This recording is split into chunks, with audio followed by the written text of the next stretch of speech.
સાથીઓ, ખેડૂતોના આંદોલનને ધીમે ધીમે આપણે આગળ ધપાવીશું. આપણી માંગણીઓ સડકથી લઈને વિધાનસભા સુધી પહોંચાડવા માટે આમ આદમી પાર્ટી કટિબદ્ધ છે.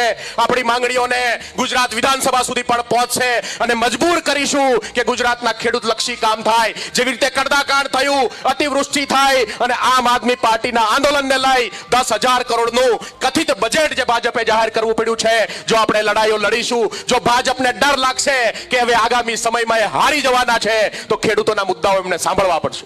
આપણે એમને એક એક મત માટે તરસાવવાના છે, એક એક મત માટે એમને મહેનત કરવી પડે. આજે જે અહંકાર છે એને સત્તાનો અહંકાર છે, એ અહંકાર તૂટે એના માટે આપણે સૌ એક થઈ, મજબૂત થઈ, સંગઠિત થઈ અને ભાજપની સામે લડવાનો દિવસો આવ્યા છે. સાથીઓ, આપ સૌને વિનંતી કરીશ કે આવો આપણે સાથે મળી આમ આદમી પાર્ટી જેવી પાર્ટી બનાવીએ. આવો આપણે સાથે મળી આમ આદમી પાર્ટીને આગળ વધારીએ અને આવો આગામી વિધાનસભાની ચૂંટણીમાં આમ આદમી પાર્ટીને જીતાડીએ. અહીંયાથી જ્યારે તમે તમારા વિસ્તારમાંથી આમ આદમી પાર્ટીને જીતાડશો, સમગ્ર ગુજરાતમાં આમ આદમી પાર્ટીના ધારાસભ્યો હશે. આપણે જોઈએ છે કે ભાઈ ચૈતરભાઈ વસાવા આદિવાસી સમાજની લડાઈ લડે છે, આદિવાસી વિસ્તારોના અધિકારો માટે લડે છે.